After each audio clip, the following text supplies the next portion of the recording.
Gloire à Dieu. Que le nom du Seigneur soit béni pour ce que nous avons entendu comme témoignage.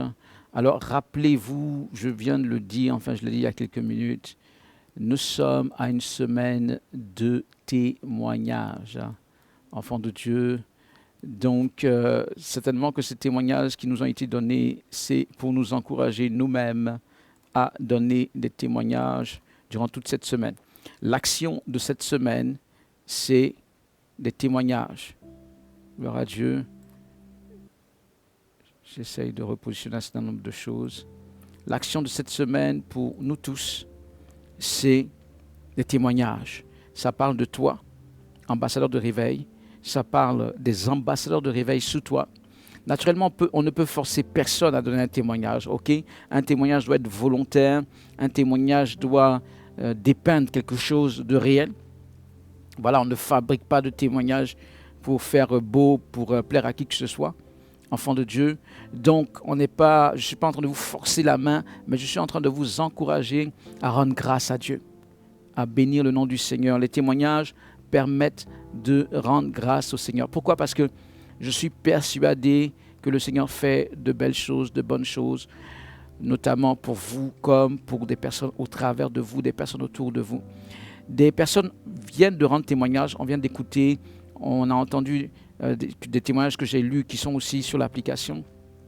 Donc ces personnes-là, certaines personnes ont déjà rendu témoignage de la semaine de prière pour autrui, parce que le but de la semaine des témoignages, justement, c'est de pouvoir témoigner, premièrement, de pouvoir témoigner de ce que le Seigneur a fait dans nos vies ou au travers de nos vies durant la semaine de prière pour autrui, notamment. Vous comprenez?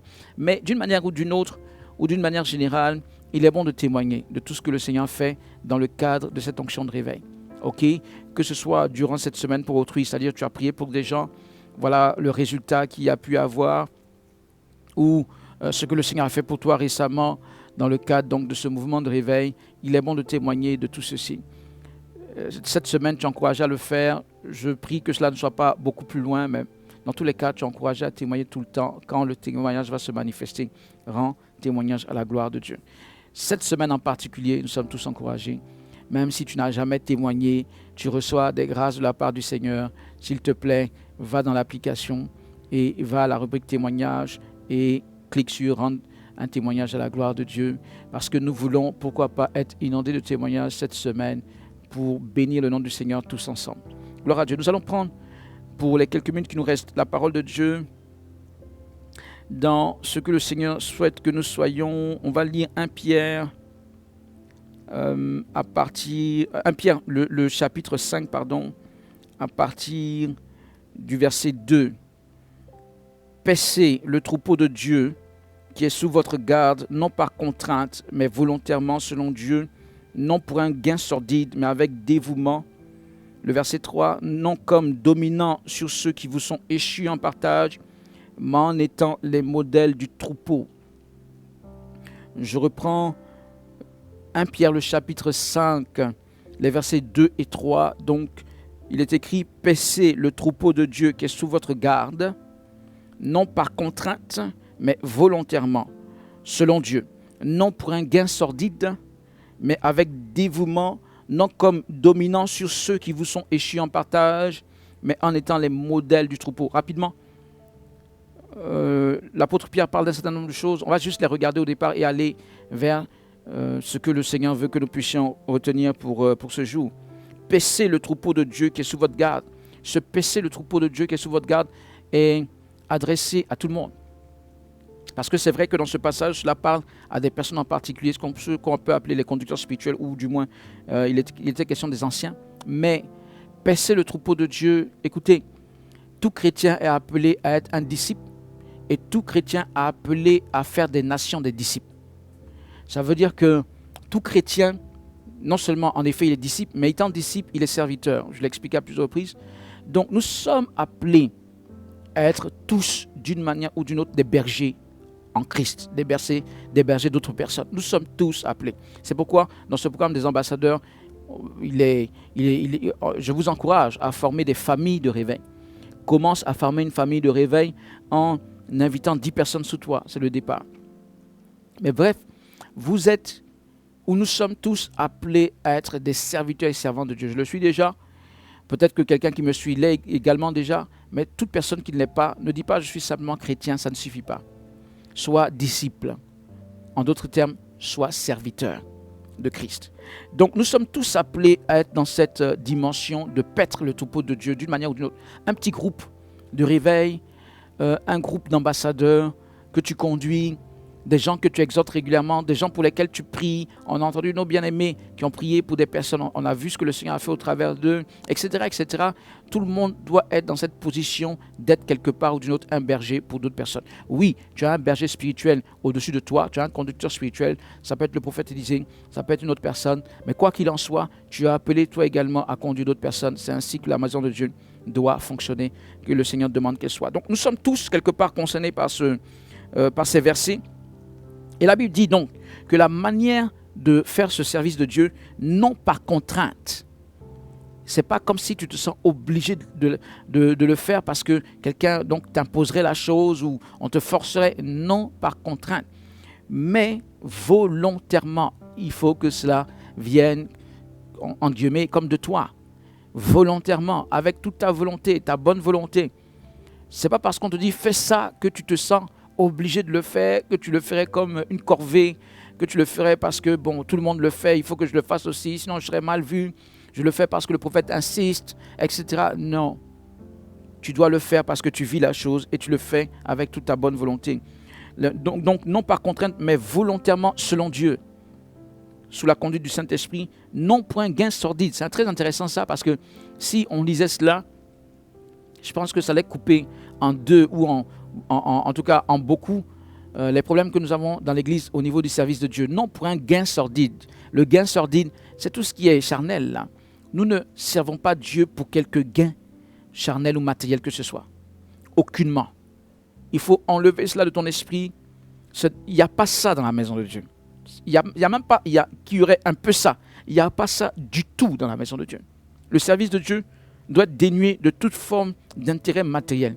Toute forme. Tu ne dois pas penser à ça du genre, ah, je sers le Seigneur et que je vais recevoir des choses de la part des gens. S'il te plaît, je te le dis, c'est pas parce que je suis un homme que je te dis cela, c'est parce que véritablement c'est comme ça que Dieu est. Ne fais pas cela dans sa maison, dans son service. Point. Ne fais pas cela, n'y pense pas. Si des bénédictions te viennent dans le service de Dieu, notamment au travers des personnes que tu conduis dans le Seigneur, gloire à Dieu. Je ne t'ai pas dit que c'est une mauvaise chose, mais ne fais pas le service de Dieu en y pensant. Ne fais pas le service de Dieu en y réfléchissant, en le recherchant. Ne fais pas ça. Ce n'est pas une bonne chose d'avoir cette approche. Nous ne devons jamais regarder à cela. Et je disais que si cette recommandation était suivie, déjà ce serait très bien pour la manière dont les choses sont faites dans la maison de Dieu actuellement. Je pense que insuffisamment nous suivons cela. Voilà, non pour un gain sordide, mais avec dévouement. Non pour un gain sordide, ce n'est pas l'argent qui t'intéresse, ce n'est pas ceci ou cela ou l'intérêt qui t'intéresse. Dévouement, le dévouement de Dieu, l'engagement dans le Seigneur. Allons-y et continuons, le temps a avancé. Donc il est écrit, non comme dominant. La position que Dieu te donne, même si c'est une petite position, s'il te plaît, n'utilise pas cela comme un moyen de dominer les autres. S'il te plaît, non. Non comme dominant sur ceux qui vous sont échus en partage. Voilà, le Seigneur t'a fait la grâce d'avoir des personnes que tu diriges. Ne domine pas sur ces personnes parce que tu n'as en réalité aucune autorité pour dominer. La position d'autorité n'est pas une position de domination. Dieu lui-même est l'autorité par excellence, mais il ne domine pas. Ça veut dire quoi? Ça veut dire qu'il n'est pas en train de forcer les gens ou d'écraser les gens dans quoi que ce soit. Le Seigneur est beaucoup dans la suggestion, il est beaucoup dans la proposition, il est beaucoup dans la recommandation. Bon, ce sont des recommandations très importantes, mais il ne domine pas. Et il ne nous appelle pas non plus à dominer. Il ne nous appelle pas à dominer. Mais en étant les modèles, enfants de Dieu, c'est ce à quoi le Seigneur nous appelle. Revenons à ce programme des ambassadeurs dans le cadre duquel cette exhortation est donnée. Tu dois être un modèle pour les autres personnes dans le cadre de ce programme. Es-tu un modèle? Es-tu en train de suivre à fond les instructions de ce programme? Es-tu un modèle? Si tu es un modèle, non seulement tu vas voir la gloire du Seigneur toi-même dans ce que le Seigneur va faire en toi et par toi, mais également tu pourras tracter facilement les gens parce que les gens auront le modèle devant eux. Et les gens vont quelque part être transformés par le Saint-Esprit, il est vrai, mais sur la base quand même d'un modèle qu'ils ont, et ce modèle, ils le verront en toi. Tu seras également un modèle du Saint-Esprit, mais tu seras un modèle du Saint-Esprit pour eux. Ils te verront toi dans ta manière de faire les choses. Souvent, on veut que les gens fassent des choses, c'est à nous d'être les modèles. Enfants de Dieu, ça ne sert à rien d'être chrétien et de ne pas être un modèle. Ça ne sert à rien. Parce que finalement, tu auras beau parler, c'est ce que tu es que les gens regardent. C'est ce que tu fais que les gens regardent. Ta manière donc de faire, ton attitude, ta manière de parler ou quoi que ce soit, c'est ça que les gens regardent. Ce que tu dis, c'est une chose. Mais comment tu fais les choses, à part ce que tu prêches, à part ce que tu enseignes, à part ce que tu déclares sur toi-même en disant j'aime Jésus, etc. Comment tu fais les choses, c'est ça qui reste dans l'esprit des personnes. Donc lorsqu'on veut gagner des gens à Christ, lorsqu'on veut conduire des gens dans le Seigneur, on est d'abord nous-mêmes le modèle de ce que nous prêchons, le modèle de ce dans quoi nous voulons conduire les gens. Nous-mêmes, nous portons à fond l'engagement. La Bible parle de dévouement dans ce que nous avons lu comme passage. Nous-mêmes, nous devons porter cela.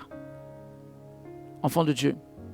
Quelqu'un qui va dire, non, je veux conduire les gens dans les programmes des ambassadeurs. Est-ce que toi-même tu es à fond dans ce programme? Comment pourras-tu conduire quelqu'un dans quelque chose dans lequel toi-même tu n'es pas à fond? Et je le dis souvent, c'est une hypocrisie. Vouloir avoir cette approche, c'est une hypocrisie. Toutefois que tu veux conduire des gens dans quelque chose que toi-même tu ne fais pas, c'est une hypocrisie, sinon c'est un mensonge. La chose peut être vraie, mais ta manière de faire les choses est fausse. Voilà le problème, ta manière de faire les choses est hypocrite. Et Dieu n'est pas un Dieu d'hypocrisie. Quand tu fais ça, à un moment donné ou à un autre, tu es humilié. Pas que tu n'indiquais pas une bonne direction, tu indiquais la bonne direction, mais si c'est une bonne direction, pourquoi toi-même tu n'y vas pas à fond? C'est ça l'hypocrisie. Tu dirais des choses que toi-même tu ne pratiquerais pas à fond. Chacun de nous, dans ce programme des ambassadeurs, en ce jour, nous sommes appelés à être des modèles.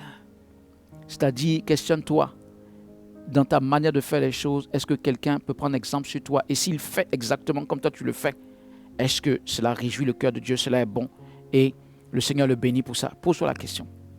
Si tu sens que tu fais les choses à 25%, à 50%, change. Sois un modèle, parce qu'actuellement le Seigneur cherche les modèles et il va se trouver les modèles. Les modèles vont être promus par lui. Le Seigneur ne fait exception de personne. Ne sois pas là au bout de 2 ans, 3 ans, voir des gens être propulsés, promus par le Seigneur et après te poser des questions. Pourquoi moi, je suis toujours au même niveau et que rien ne se passe? Ces gens sont positionnés comme des modèles pour d'autres personnes. Des gens qui inspirent d'autres personnes à être dans cette dynamique de réveil. Des gens qui inspirent d'autres personnes à être dans ce programme des ambassadeurs. Des gens qui inspirent d'autres personnes à se lever pour déployer le réveil spirituel. Lorsqu'on dit telle action de la semaine, ces gens sont zélés. Je dis action de la semaine, c'est témoignage. À part ceux qui ont déjà envoyé des témoignages, peut-être cette semaine-ci, prenons le pasteur Théophile, il a déjà envoyé des témoignages pour la semaine pour autrui. Ce serait gauche de lui demander d'envoyer encore un autre témoignage. Mais à part ceux qui ont déjà témoigné, toute personne qui n'a pas témoigné depuis une semaine, on va dire, tu es encouragé à le faire durant cette semaine. Arrêtons d'avoir des recommandations et de ne pas les suivre. Et simplement de venir écouter les témoignages des autres. Est-ce que tu comprends? Le témoignage des autres, c'est bien, mais Dieu veut faire des témoignages pour toi aussi. Il veut se manifester pour toi aussi. Et si quelqu'un a témoigné, c'est parce que cette personne a bien fait les choses. Si tu veux témoigner à ton tour, fais bien les choses au nom de Jésus. Vous êtes donc appelés à être les modèles. Les modèles dans ce programme des ambassadeurs, à vous lever comme des exemples, à être exemplaires. Enfants de Dieu, notamment cette semaine de témoignage. Tu envoies ton témoignage et tu conduis les gens de ta famille de réveil, tous les gens de ta famille de réveil à envoyer des témoignages. Si même quelqu'un n'envoie pas de témoignage, tu devras l'y avoir conduit. Ça fait que peut-être que ce sera dans 2 semaines, lui, dans 3 semaines, mais au moins, il a compris de par toi la nécessité d'envoyer son témoignage. Tu conduis quelqu'un à écouter, par exemple, ce live. Ce live sera dans l'application. Bon, il est en train de passer en ce moment dans l'application, mais je veux dire, cet extrait de cette partie-là sera dans l'application. Même si quelqu'un ne veut pas suivre toute l'émission Le Réveil est là, il y aura cet extrait-là, de ce que je dis actuellement. Donc, tu conduis les gens à être dévoués, à être zélés, à être engagés, à être dans le coup. Enfants de Dieu, parce que la bénédiction de Dieu n'arrive pas par hasard. Que le nom du Seigneur soit béni. Nous rendons grâce au Seigneur pour tout ce que nous avons entendu, les témoignages. Nous rendons grâce au Seigneur pour tout ce qui vient d'être dit par lui, au travers de ma bouche notamment, tout ce qu'il a fait pour nous durant cette émission. Que le Seigneur nous bénisse abondamment. J'ai rendez-vous tout de suite avec les ambassadeurs de réveil pour le coaching en particulier. Que Dieu nous bénisse. Que le Seigneur soit béni. Allez, on est ensemble pour le réveil. Le réveil est là. Et continuons à toujours mieux faire les choses comme des modèles de Dieu ou des modèles de la part de Dieu pour toutes les personnes autour. Que Dieu nous bénisse. Shalom, shalom. Le réveil est là. À très bientôt.